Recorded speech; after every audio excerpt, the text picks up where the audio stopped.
The millionaire saves the pregnant black beggar woman sleeping in the square. Mark Harding, Mr. Wall Street himself, worth a cool fortune, right? He strides out of that fancy charity bash, all black tie and fake smiles. November wind bites, whipping his silk scarf around. He usually jumps straight into a town car, but tonight he's feeling restless. He cuts through Washington Square Park, figuring to grab a yellow cab on the other side. Then he sees her, curled up on a park bench, a young black woman, huge with child, shivering under a threadbare blanket. Carol, he'd later learn, her face shadowed and scared, caught in the streetlight. 8 months pregnant, maybe more. He could practically smell her desperation. Now, Mark's seen homeless folks before. New York is full of them. But this was different. Something in her eyes, like a trapped animal. Her cheap sneakers were soaked, her hands chapped raw. One of them clutched a faded photo. A baby picture, maybe? His gut clenches. This isn't just another handout situation. This is wrong. Against every fiber of his being. Against the carefully constructed image he protects. He stops. "Gay," I said. "Say bravo. And notice, this is wrong." Against every fiber of his being, against the carefully constructed image he protects, he stops. "Hey," said Carol, in his self-interested way, and pressed on to say, "Hey, have you lined up your not in the best light about things in the next room?" he asked, seemingly, as if he could do it without being too self-conscious. No one had the same kind of intention. We have to stop trying to play the part and point at that picture that he says, his voice rough against the wind. "Are you all right?" She flinches, eyes wide with panic. He kneels, careful not to spook her further. "Look, I'm not going to hurt you. You need help?" A single tear tracks down her cheek. "Cold," she whispers, her voice barely audible above the city's rumble. "So cold." Damn it all. Mark Harding, the guy who negotiates million-dollar deals before breakfast, is suddenly face to face with raw, unfiltered need. He can't walk away. "I'm getting you out of here," he says, decisive. He flags down a passing cab, ignoring the driver's raised eyebrow. He bundles Carol inside, blanket and all. "Motel 6 on Bleecker," he barks. The cabbie shoots him a look. Motel 6? For a millionaire? Something's fishy. He gets her settled in the room. It's a dump, stained carpets and flickering lights, but it's warm. He orders her pizza, enough to feed a small army. She devours it, her eyes never leaving him. Mistrust, hunger, a flicker of something else. Hope? He leaves her a wad of cash, enough for a few nights. "Get some rest," he says, his voice gruff. I'll check on you tomorrow." He drives back to his penthouse, overlooking the twinkling lights of Central Park. He pours himself a scotch, neat. But the image of Carol, huddled on that bench, won't leave his head. Who is she? Why is she out there, alone and pregnant? And why, for the love of God, did he just drag her into his life? The guilt gnaws at him, the unease. He's broken his own rules. Let emotion cloud his judgment. The next morning, he's back at the motel. He tells himself it's just a one-time thing, fulfilling a basic human obligation. But deep down, he knows it's more than that, much more. He brings her breakfast, bagels, cream cheese, orange juice. She's hesitant, still wary, but the gratitude in her eyes is unmistakable. He starts visiting her every day. Doctor's appointments, baby supplies. Suddenly, his meticulously planned life is revolving around a stranger and her unborn child. Then, one day, he sees it. A crumpled missing persons poster tacked to a telephone pole near the motel. A faded picture of Carol. But underneath, the name Robert Davis, and the chilling words, allegations of domestic abuse. His blood runs cold. Who is Carol really? And what has he gotten himself into? Antes de continuarmos com essa história incrível, preciso te fazer alerta importante. Muitos inscritos têm relatado que o YouTube removeu suas inscrições sem aviso. Dá só uma conferida rápida no botão vermelho aí embaixo para garantir que você ainda está inscrito no canal. Não quero que você perca nenhum conteúdo exclusivo que vem por aí. E já que você está aí, deixa aquele like poderoso que me ajuda muito com o algoritmo. E me conta nos comentários de qual cidade você está assistindo. Adoro conhecer cada pessoa incrível que faz parte dessa comunidade. Sua participação faz toda a diferença. Vamos interagir. Who is Carol, really? And what has he gotten himself into? His gut twists. Domestic abuse? This changes everything. He feels like he's been sucker punched. All that protectiveness, that burgeoning, something. Was it all a lie? He drives straight to the Motel 6, adrenaline coursing through him. He pounds on the door. Carol, it's Mark. Open up. Silence. He bangs again, harder this time. Carol, I know about Robert Davis. Open the damn door. Still nothing. He kicks the door in. The flimsy lock splinters. The room's empty. The pizza boxes are gone. The cash he left is untouched on the nightstand. Panic claws at him. Where is she? Did Robert find her? He spins around, scanning the room. Then he sees it. A note, scrawled on the back of a takeout menu. I'm so sorry, Mark. You're a good man, but you can't help me. He'll hurt you too. He crumples the note in his fist. Damn it. She's gone. Again, he races back to his car, his mind racing. He has to find her.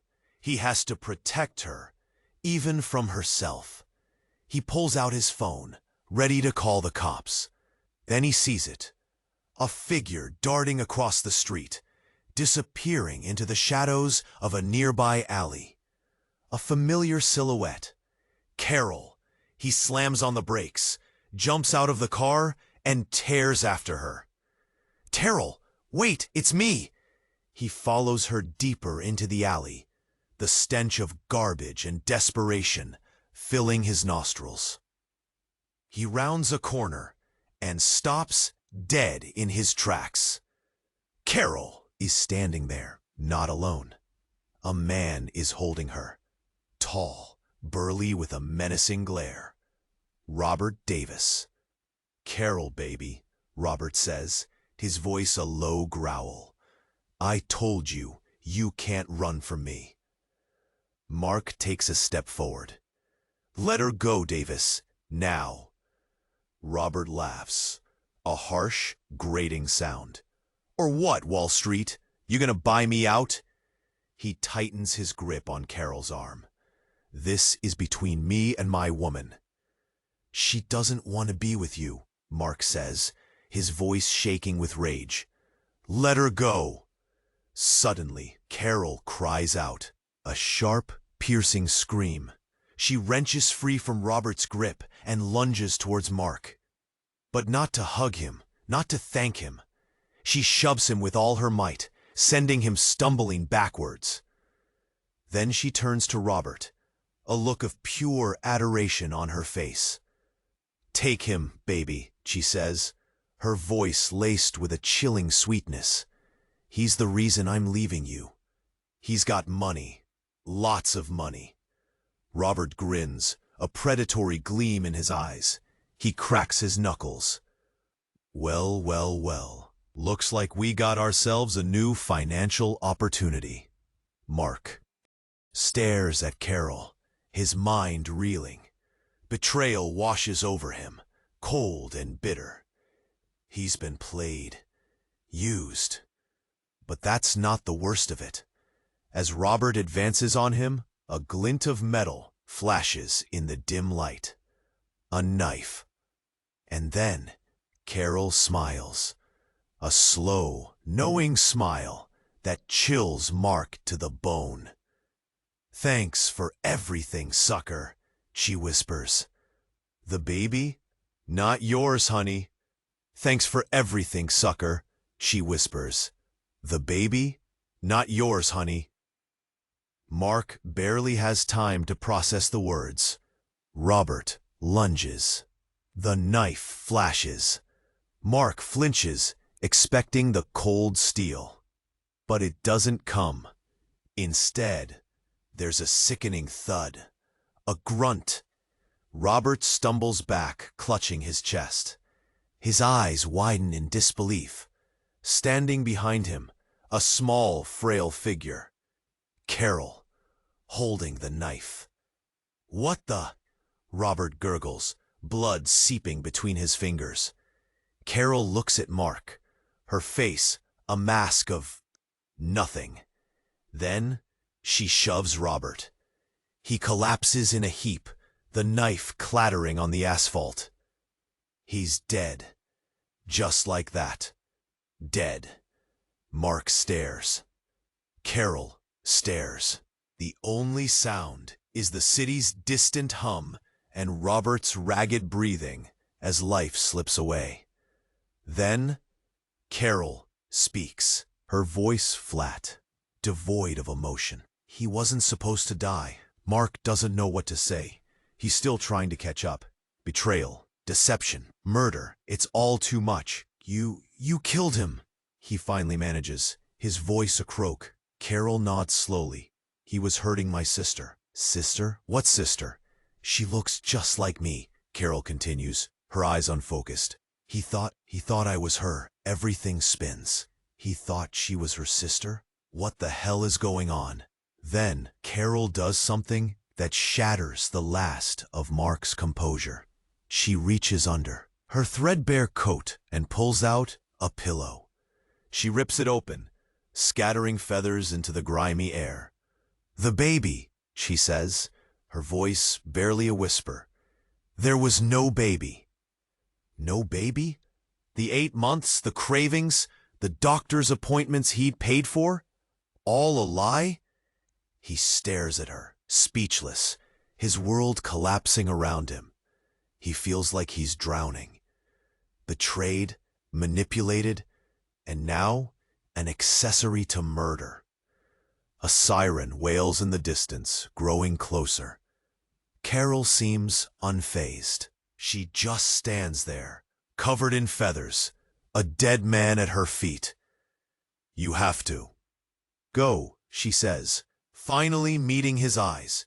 They'll be here soon. He should run. He knows he should. But he can't move. He's paralyzed by disbelief and a horrifying realization. He doesn't know this woman. He never did. She reaches into her pocket and pulls out something small and metallic. A badge. Detective Davis, she says, holding it up. Internal affairs.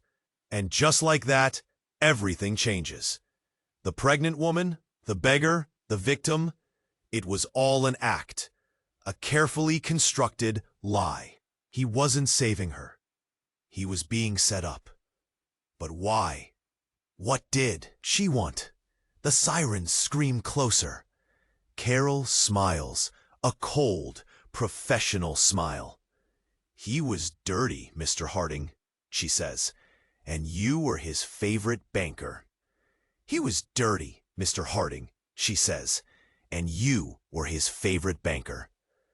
Favorite banker? What the hell does that mean? Sirens are getting closer, louder. Red and blue lights are flashing down the alley now. What are you talking about? Mark asks, his head spinning. Terrell, Detective Davis, just smiles. A cold, professional smile that doesn't reach her eyes. Robert Davis wasn't just a dirty cop. He was laundering money for, let's just say, some very important people. And you, Mr. Harding, were helping him. Mark stares at her, dumbfounded. Laundering money? Him? He runs a legitimate business. Sure, he cuts corners. Everyone on Wall Street does. But money laundering? That's a whole different ballgame. That's insane, he says, his voice barely a whisper. I didn't know anything about that. Didn't you? She raises an eyebrow. Those loans you approved? The ones with no collateral, no paperwork?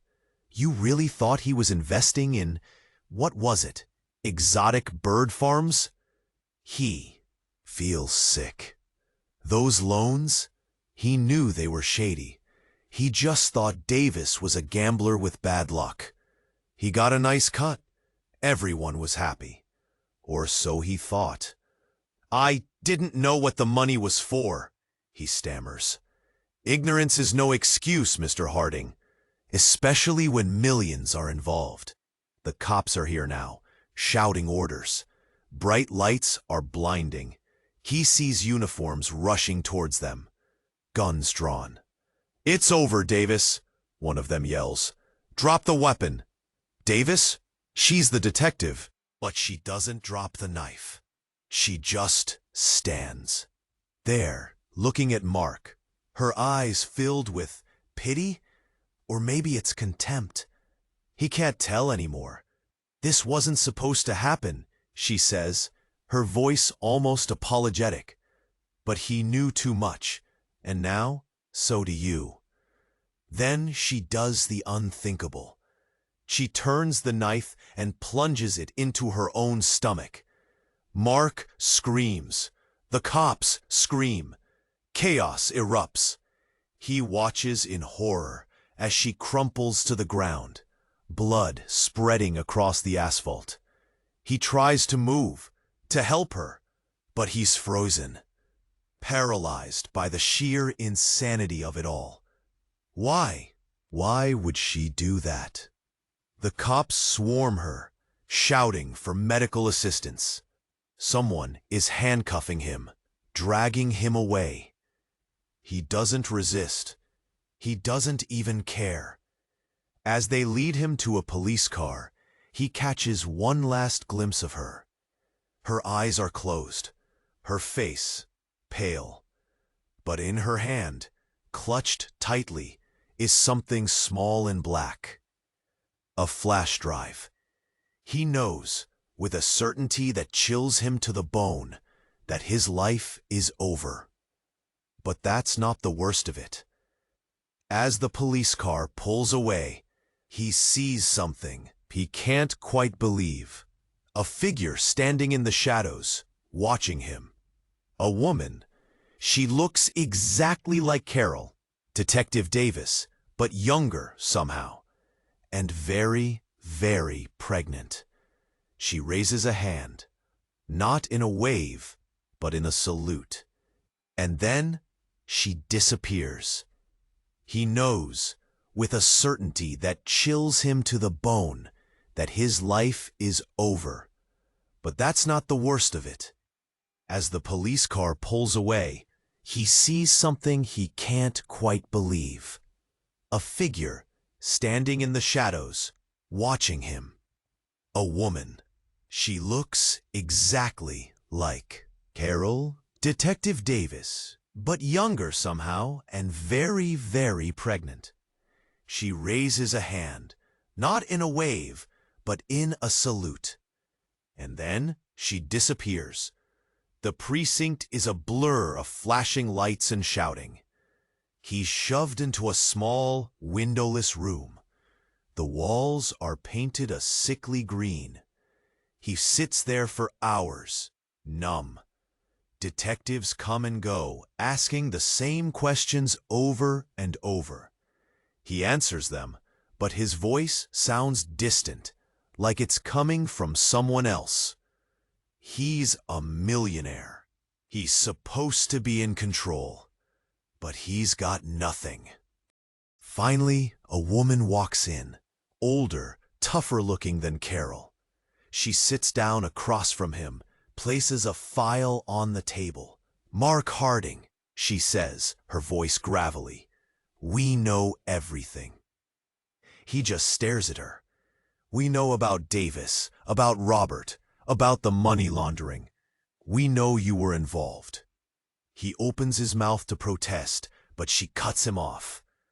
"We also know about something else, Mr. Harding. Something you don't even know yourself." He frowns. "What else could there possibly be?" She opens the file, slides a picture across the table. It's the photo of him, younger, much younger. He's standing next to a woman he hasn't seen in years. "Recognize her?" the detective asks. He stares at the picture, trying to place the face. It's familiar, but blurry. "Her name is Sara. Sara Jenkins.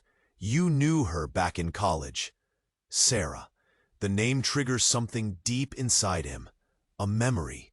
A feeling. "Yeah," he says slowly. "I knew her. She had a baby, Mr. Harding. A girl." His heart pounds in his chest. He remembers Sara telling him she was pregnant. He walked away. He was young, ambitious. He couldn't be tied down. "What are you saying?" he asks, his voice trembling. The detective leans forward, her eyes cold and hard. "That baby girl, she's been watching you, Mr. Harding. She's been planning this for years." He doesn't understand. Carol Davis wasn't Carol Davis. That was her sister, Lisa. Sarah's daughters. Twins. Twins. He stares at the picture, seeing it now. The resemblance. The same eyes. Lisa knew about Robert, about the money laundering. She used her sister Carol to get close to you, to bring him down. He can't breathe. This is too much. And the pregnant woman you saw at the end? That was Sara, still pulling the strings. Sara? His college girlfriend? He hasn't seen her in decades. "Why?" he whispers. "Why would she do this?" The detective sighs. "Let's just say Sara had a rough life after you left, Harding. A very rough life. She blamed you. She wanted to make you pay, and she used her daughters to do it." A wave of nausea washes over him. He feels like he's going to throw up. He just ruined his life. The detective stands up. "We have enough to nail you on the money laundering. But that's not what I'm worried about right now." She pauses, looks him dead in the eye. "Sara is still out there, Harding, and she's not done yet. She wants everything you have. Your money, your reputation, your life." "But how?" he asks, desperate. "Carol is dead. Lisa is who knows where. What can she possibly do now?" The detective just smiles, an unsettling, knowing smile. "She has something you don't know about, Mr. Harding. Something she's been waiting to do. Use. Something far more valuable than money." She turns and walks towards the door, leaving Mark alone in the room, his mind racing, panic setting in. What did this crazy woman want? And what did she have planned? The detective pauses at the doorway, glancing back at him. "Oh, and one more thing, Harding." She hesitates, her voice dropping to a near whisper. Lisa was pregnant, and her baby son is not Robert's. Do you remember Sara telling you that you are infertile? Well, she lied, Mr. Harding, because I know that woman, and she is capable of everything for her revenge. The door slams shut. He is alone now, terrified and with only one thought in his mind. Oh my God, I'm going to be a father. The door slams shut. He is alone now, terrified and with only one thought in his mind. Oh my God, I'm going to be a father. He stumbles to his feet, knocking over the cheap plastic chair. A father? After all these years? After being told he was shooting blanks? It's insane. The lies, the betrayal. It's a freaking movie. But Sara, using all of this for revenge? And her child? It was too much to process. He has to get out of here. He has to find Sara, to understand, to protect the kid. What the hell does he do? The door swings open again.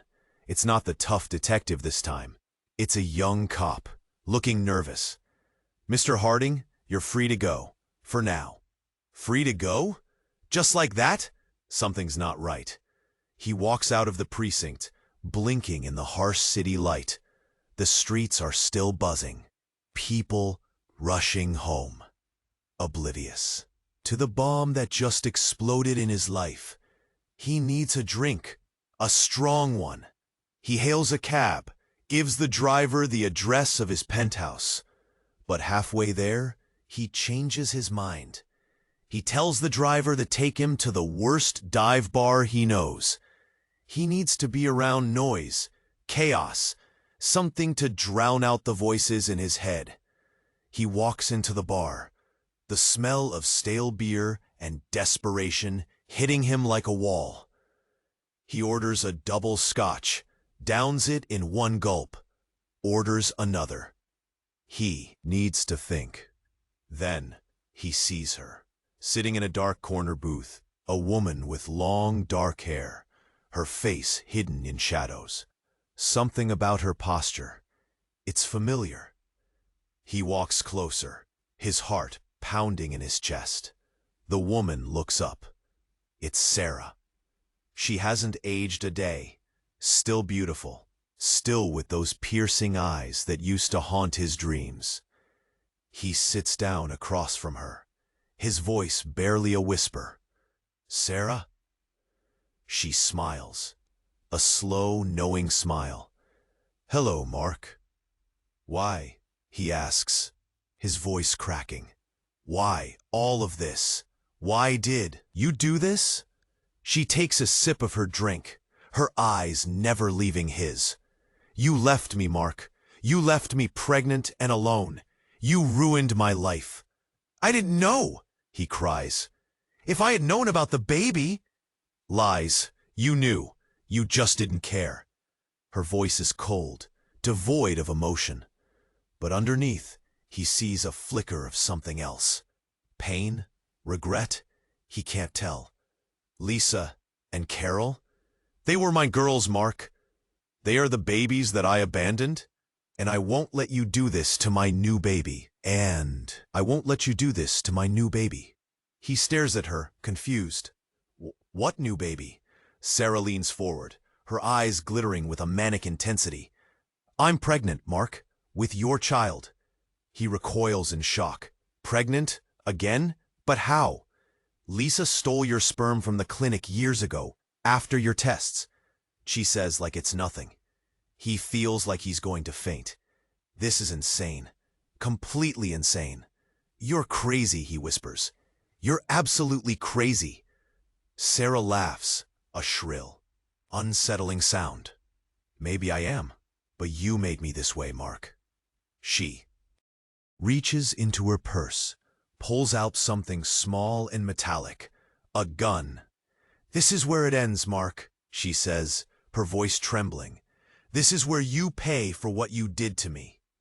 He stares at the gun, his heart pounding in his chest. He's going to die. He deserves it. But then, something unexpected happens. The bar door bursts open.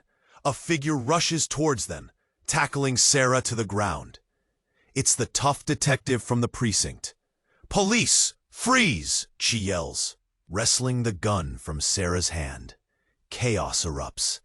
People scream, scattering in all directions.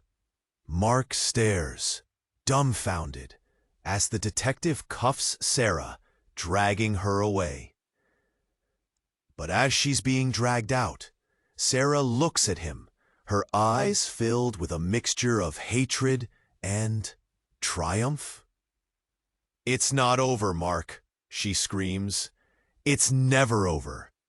And then, as a final act of defiance, she yells out a secret.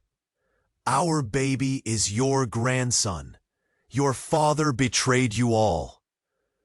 The words reverberate in the air as the police pulled her through the door, leaving Mark standing alone in the ruined bar with a truth more shocking and terrifying than anything he could have ever imagined. The words reverberate in the air as the police pulled her through the door, leaving Mark standing alone in the ruined bar with a truth more shocking and terrifying than anything he could have ever imagined. His father? Betrayed? It didn't make sense. His dad was, well, his dad. Stern, maybe, old school, but a good man, a man of honor. Or so he thought. He needed to get out of there. The bar felt like it was closing in on him, the faces blurring, the noise amplifying into a deafening roar. He stumbled outside, gasping for air. He had to find answers. Now. He knew where to start. His father's house. The old Victorian in Westchester, where he grew up, where everything felt safe. Used to feel safe. He drove like a maniac, the city lights blurring into streaks. He burst into the house, the old wood creaking under his feet. His father was in his study, surrounded by books, a glass of scotch in his hand. Just like any other night. "Dad," Mark said, his voice trembling, "I need to ask you something." His father looked up, his brow furrowed. "What is it, Mark? You look like you've seen a ghost." "Sara," Mark blurted out. "Sara Jenkins. And Lisa. And something about betrayed." His father's face paled. The scotch glass trembled in his hand.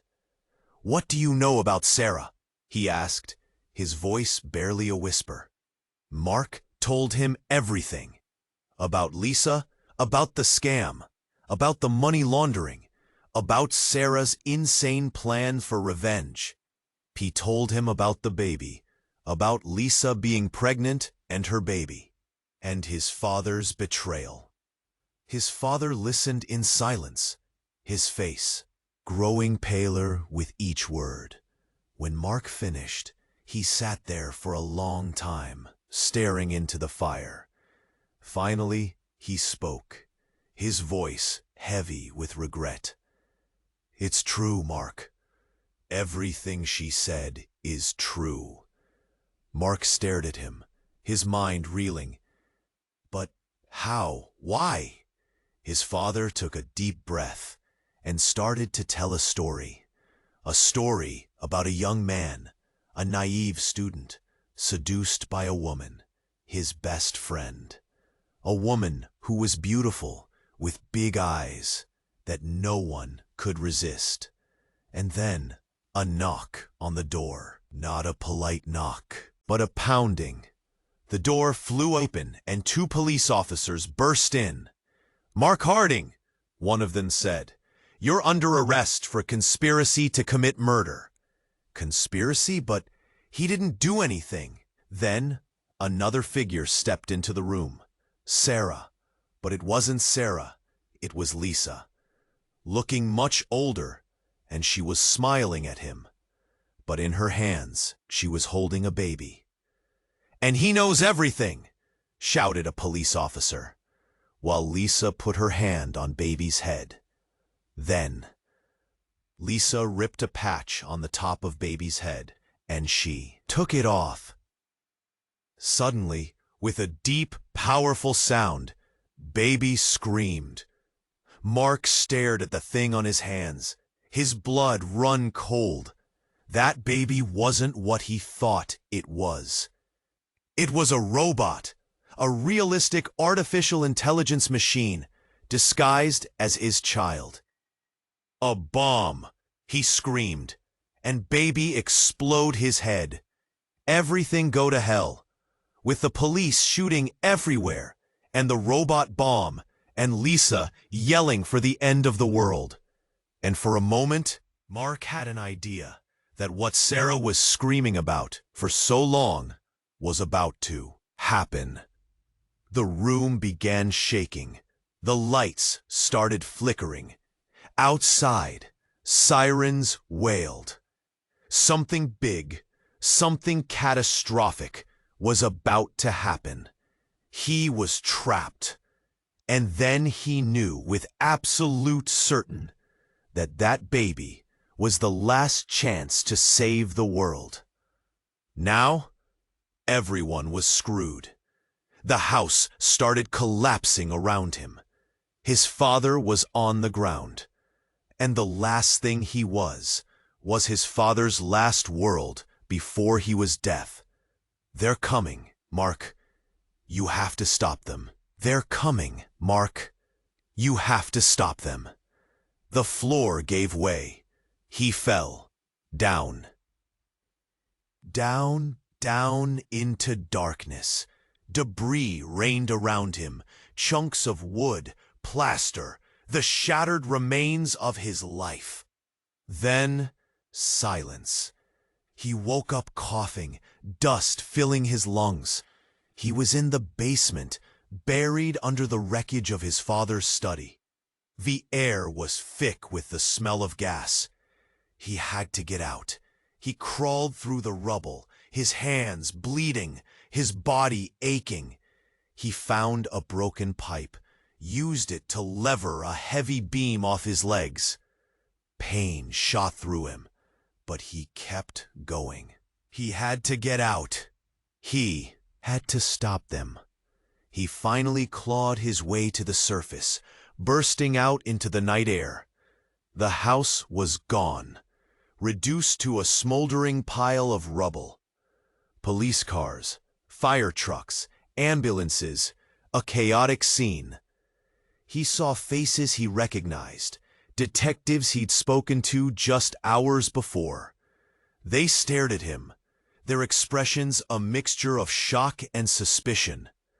He had to tell them about Sara, about Lisa, about the robotic bomb. But who would believe him? He was a millionaire accused of money laundering and conspiracy to commit murder. He sounded insane. Then he saw something that made his blood run cold. Across the street, standing in the shadows, was Lisa. The real Lisa, the one who hadn't been blown to bits. She was holding a baby. Not a robot, a real baby. She smiled at him, a cold, triumphant smile. Then she turned and disappeared into the night. He started running. He had to catch her. He had to protect that baby. He didn't know why, but he knew it was important. More important than anything else in the world. He chased her through the streets, dodging police cars and fire trucks. He finally caught up to her in a dark alley. "Lisa!" he yelled. "Stop! What are you doing? What about the baby?" She turned to face him, her eyes filled with a chilling emptiness. "This isn't your concern, Mark." "It is my concern," he shouted. "That's my grandchild." She laughed, a harsh, grating sound.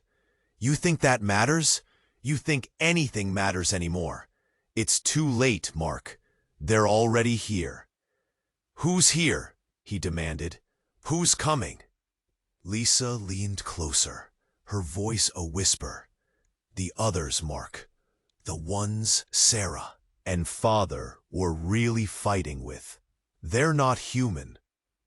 Then she did something that shattered the last of his sanity. She held out the baby, its face hidden in shadows. "Take him, Mark," she said. "He's the key." He reached out to take the baby, but as he did, Lisa pulled back. "But be warned, Mark," she said. "He's not what you think he is." Suddenly, the baby's eyes opened. They glowed with an eerie, unnatural light, and in that moment, Mark realized the horrifying truth. This wasn't his grandchild. This wasn't even human. This was one of them. This wasn't his grandchild. This wasn't even human. This was one of them. He stumbled backwards, tripping over a pile of rubble. The baby, it wasn't crying. It was watching him. Those glowing eyes, boring into his soul. He felt a coldness spread through his veins, a primal fear he'd never known. Lisa just stared, her face blank. "He needs you, Mark, even if you don't want him." Before he could react, she tossed the baby at him. It felt wrong. Too light, too smooth, like holding a doll made of porcelain. He stared down at it, paralyzed. It wasn't crying, it wasn't moving, just those glowing eyes. Then the baby spoke. "Hello, grandfather," it said, its voice a chillingly perfect imitation of a child's. Mark screamed. He dropped the baby, scrambling away like it was a burning coal. It landed on the ground with a sickening thud. Lisa laughed, a high-pitched, hysterical sound. "Now you know, Mark. Now you know what we're dealing with." He couldn't speak. He couldn't breathe. What the hell was happening? Suddenly, the ground began to shake. The air crackled with energy. The sky turned a sickly green. Lisa looked up, her eyes wide with terror. "They're here," she whispered. "They're really here." Then, the sky ripped open. Not literally, but it felt that way. A swirling vortex of darkness appeared above them, blotting out the stars. From within the vortex, shapes emerged, shapes that defied description. Things with too many limbs, too many eyes, too many teeth. Things that shouldn't exist. The air filled with a deafening roar. A cacophony of screams and whispers that drove Mark to his knees. He clutched his head, trying to block out the sound, but it was no use. It was inside his head now, tearing him apart from the inside. He looked up at Lisa, pleading for help, but she was gone, vanished into thin air. He was alone, alone with the monsters, alone with the baby. The baby was still on the ground, its glowing eyes fixed on him. It smiled. A wide, terrifying smile that revealed rows of needle-sharp teeth. "We've been waiting for you, grandfather," it said. "Welcome home." Then the monsters descended. The monsters were everywhere. Clawing, tearing, ripping. People screamed. Buildings crumbled. The end of the world playing out in a dark alley. And him, holding it. He looked down. Those eyes. It knew everything he feared, everything he regretted. He had to stop it. Had to protect someone, anyone. He ran, away from the chaos, away from the monsters, away from the thing in his arms. He didn't know where he was going, didn't know what he was doing, just running. He found himself in Central Park, a small patch of green amidst the destruction.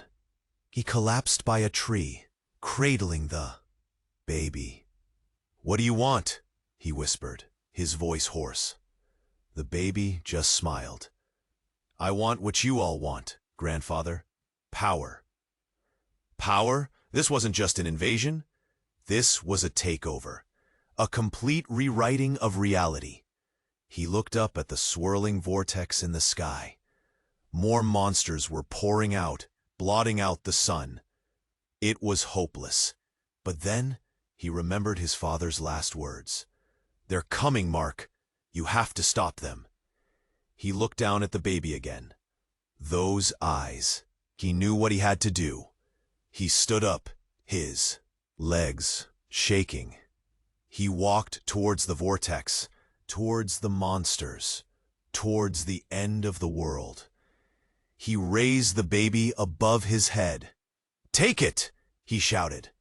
"Take what you want, but leave them alone." The monsters paused. They turned their attention to him, to the baby. He could feel their hunger, their desire. He closed his eyes. This was it. Then, everything went white. He woke up in his penthouse. The sun was shining. The city was buzzing. Everything was normal. Too normal. He ran to the window, looked out at Central Park. It was beautiful, peaceful, no signs of destruction, no monsters. He turned around, scanned the room. Empty. But then he saw it. A small black flash drive lying on his desk. He picked it up, plugged it into his computer. A file opened. A single image. A picture of Lisa, smiling, holding a baby. He clicked on the baby's face. A zoom appeared on the corner. And then he had the terrible truth confirmed. It wasn't an human baby. And then a message flashed across the screen. "They're always watching." What was that? Was he been warned? And why? What was the real message that Sara wanted him to receive? It was that the world was ending? Or something else? Guys, what did you think of that? Unbelievable, right? You absolutely need to know what happens next. This is not the end. It's just the beginning. So, here's what you need to do right now, this very second. Subscribe immediately to the channel. If you don't, you'll miss the next chapter and you'll be kicking yourself. Don't let it happen. Let's smash that like button like your life depends on it. The algorithm is hungry and only your like can feed it. Flood the comments section with your theories and reactions. I want to know everything you're thinking. What do Sara, Lisa, and Dad wants you to do now? Share this video with at least 5 friends who need to have their minds blown. Don't be selfish. Spread the craziness. Now. Only true fans understand how important it is to support the channel with these actions. This is your moment to show your love and appreciation. Don't wait. Don't delay. Do it now.